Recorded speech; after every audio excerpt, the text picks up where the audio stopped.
Welcome into this week's midweek MLS Best Bets show as we have MLS Matchday 17 going down on Wednesday with 12 games in this midweek card. We will see 5 teams not playing: New York City FC, San Jose, Columbus, St. Louis, and New England. Now let's try to keep these best bets going in the win column after a 3-0 weekend in the parlay picks. And if you like these MLS videos and want more MLS soccer picks and picks from other leagues as well, be sure to give the video a like, subscribe to the channel, and show your support for the MLS show here. Let's get into 3 different parlays for Wednesday's action, starting with Miami and Atlanta United in leg 1 of a 2-leg parlay I'm creating. First versus 12th here. Usually this would look like possibly a game of the week here between 2 high-flying teams, but Atlanta is not the same team they used to be. Georgios Giacomakos missed out on the weekend with a hamstring injury. There's rumors that he might want to be transferred. Diego Almada subbed on in the second half, coming back from an injury himself, and they lost 1-0 at home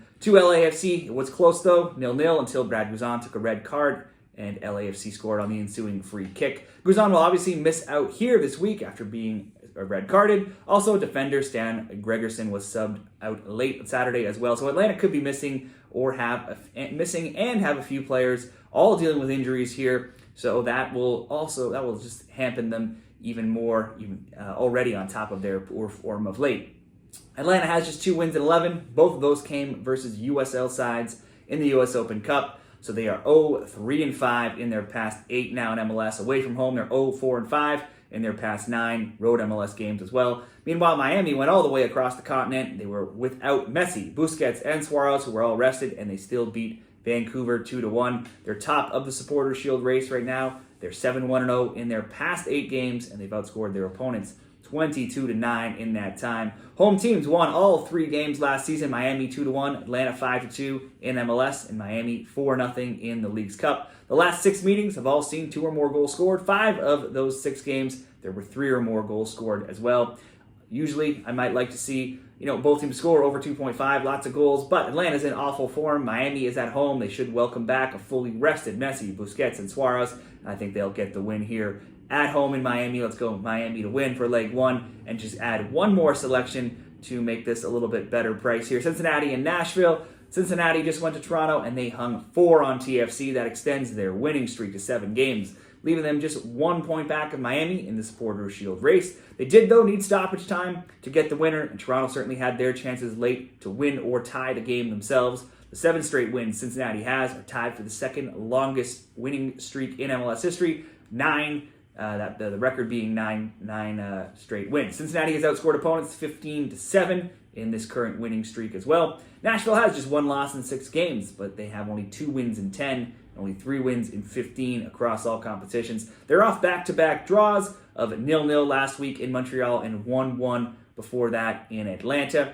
Nashville's defense has improved lately. They have clean sheets in 2 of 3 games, but those are their only 2 clean sheets in 15 games. And they came versus a struggling Montreal team and a Toronto team that had half of their team missing through injury and suspension. Despite both teams being known for better defense than offense, we have seen plenty of goals when these teams have met up in their short history. Scorelines have been 2-2, 3-0, 6-3, 1-1, and then last year 1-0 and 3-1 Cincinnati in MLS, and Nashville winning on PKs after a 1-1 draw in the League's Cup. Cincinnati was already good, but the addition of Kevin Kelsey has clearly helped them. I saw this stat over on the MLS website, reading some of their articles here. In their last 5 games, their open play, shots per target per 90, and XG per shot have all improved in their last 5 games. But it's not just Kelsey or Acosta. Last week it was Luca Arellano stepping up with 2 goals, being named MLS Player of the Matchday. I think Cincinnati at home should likely keep their winning streak going here. Then Nashville have been a bit improved of late. They do have a new coach as well. Certainly Cincinnati should at least score. This parlay will not pay a ton, but I want to get the night rolling, hopefully with an easy win here, picking Miami to win, Cincinnati just to score. That price has been shortening as the price on Miami keeps getting a little bit worse here. I saw it at -129, now about -145 for this 2-game parlay. Next up, a 3-gamer. Let's go to New York and Charlotte. The Red Bulls feel like they've had the better season, and they have, but these teams are basically neck and neck. New York 5th, 6-5-3, 23 points. Charlotte 7th, 6-4-5, 22 points. Charlotte has the better defense, allowing just 13 goals compared to New York's 21. The Crown are undefeated in 5 games. They've drawn their past 2 games 0-0. They've kept 5 straight clean sheets, but they have only scored 4 goals in those 5 games. Also, 4 of those 5 games were at home, and the only road game in those past 5 was versus Chicago, where they won 1-0. Chicago being one of the worst teams, though, in MLS right now. New York has the better offense of these two teams. They've scored 25. Charlotte scored just 14. The Red Bulls will come in fresh. They weren't playing on the weekend. They lost their last game, and they have just 2 wins in 7, but they scored in 9 of their last 10. And the one game where they didn't, they were playing a man down for half the game. Last year, there was a 1-1 draw, a 2-2 draw, and a 5-2 New York win. New York hasn't been in top form. They are missing defender Sean Nealis, who got red carded. Charlotte has been playing airtight defensively, but I think a fresh Red Bulls team at home could maybe be tipped to get the win, at least to score at least 1 goal here. Even though Charlotte are piling up a ton of clean sheets, those have mostly been at home. When they're playing on the road, they only have 2 clean sheets across their last 17 road MLS games, and both of those came against the Chicago Fire. Let's go New York Red Bulls to at least score 1 here. Next up, Philadelphia Union, Toronto FC. Philly drew 0-0 away to Charlotte last week, one of Charlotte's many low-scoring games. Toronto lost at home 4-3 to Cincinnati. That's obviously bad defensively, letting in 4 goals, but impressive offensively against one of the top defensive teams in the league, especially considering Federico Bernardeschi was suspended. Now, he'll be back here. Now, Toronto almost won the game, though, themselves, with Insigne hitting the crossbar late on, Cincinnati scoring in stoppage time, and then Insigne having a goal called back offside just after that, so that let Cincinnati hold on for that win. Maybe time to start accepting that Toronto can actually score goals. I'm living here in Toronto and suffered through a poor season last year, but that seems to have been changing. They are scoring goals in their last 18 games across all competitions. TFC have scored in 15. That includes scoring a goal in 10 of 11 games, and the one failure came when half the team was missing and suspended against Nashville. It also includes goal totals 3, 8, and 5 in their past 3 games. Now, granted, the 8 came against a St. Laurent team in the Canadian Championship, not a high-caliber opponent there, but still, they are scoring in almost every game, and they will get Bernardeschi back. Insigne looks bought in. I think this team can score here. No one would have expected them to be above the Union in the table at this point, but Philly has just 1 win in 8 games.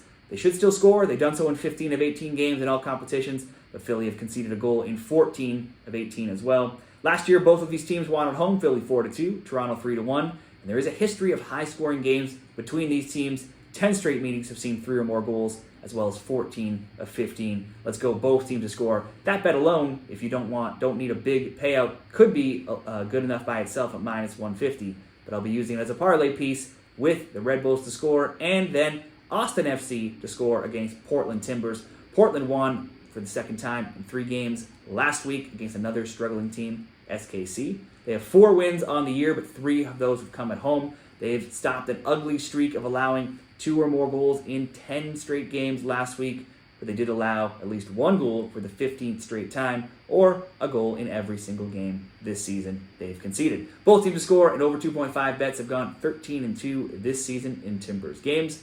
Austin drew away to San Jose 1-1 last weekend, and they're 6-2-2 in their past 10. They have just 1 loss in 7 games as well. There's been lots of goals between these teams in the short history. If we look back in reverse order, their score lines of 2-1, 2-2, 2-1, 1-0, 3-0, 3-1, and 4-1. Usually I would love a both team to score or both teams to score an over 2.5 bet here. Austin, though, is solid at home where they're 5-2-1. They've won each of their last 5 and they have not lost since their first road game of the year here. Austin's also kept clean sheets in 2 of their past 3 at Q2 Stadium. While with Austin scoring multiple goals in 6 of their last 8 home games, you could certainly look to maybe Austin over 1.5 here. Portland, outside of last game, always seems to give up 2 goals.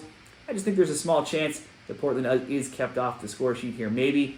Certainly I can never go against a scoring bet in a Portland game. But to keep it safe in this parlay, I'm just going to ask Austin to score. If we go Austin to score, New York to score, Philly, Toronto, both teams to score, we can get plus 122 odds. And let's do one more 3-game parlay, going to some of the later games here. We'll go to Sporting Kansas City and Vancouver. Both of these teams are off losses. Both are slumping. Vancouver is at least 7th, while SKC is 14th in the West and only above New England overall. The Caps lost at home to Miami's backups on the weekend, 2-1. That makes them winless in 6 MLS games. and they have just 1 in 8, and that came against Cavalry in the Canadian Championship.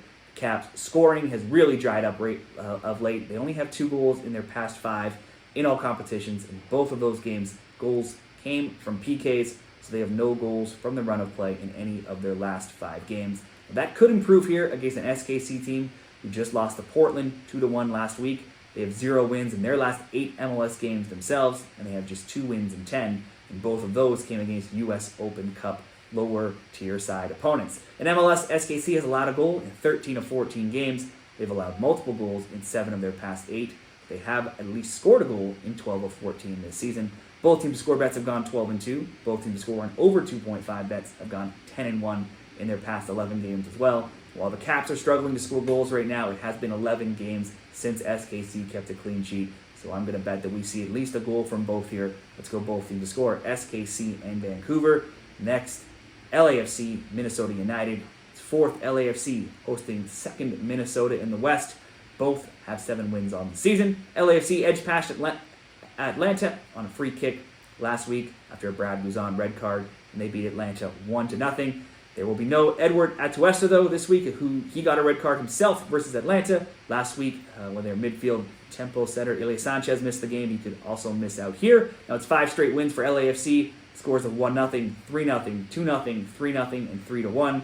So it's also 4 straight clean sheets, and they've scored in 12 straight games and multiple goals in 10 of 12 as well. It's a similar story for the Loons, though. They drew 3-3 with Colorado last week after being down 3-1 and fighting back. So they're now undefeated in 6, 4-2-0. They've scored a goal in 8 straight. They've scored multiple goals in 6 straight.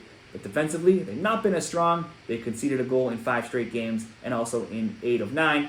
LAFC have gone 12-2 to over 1.5. So there have been at least 2 or more goals in 12 of their 14 games, while every single Minnesota game this season has seen 2 or more goals, as over 1.5 has gone 13-0. Loons games are averaging 3.2 goals per match. LAFC games averaging 3.1 goals per match. In March, the Loons won 2-0 at home against LAFC. And if we look at last year, it was 1-1 and 5-1 LA. In the 11 all-time meetings between these teams, there's never been fewer than 2 goals. Both teams are flying and scoring, but LAFC does have 4 straight clean sheets.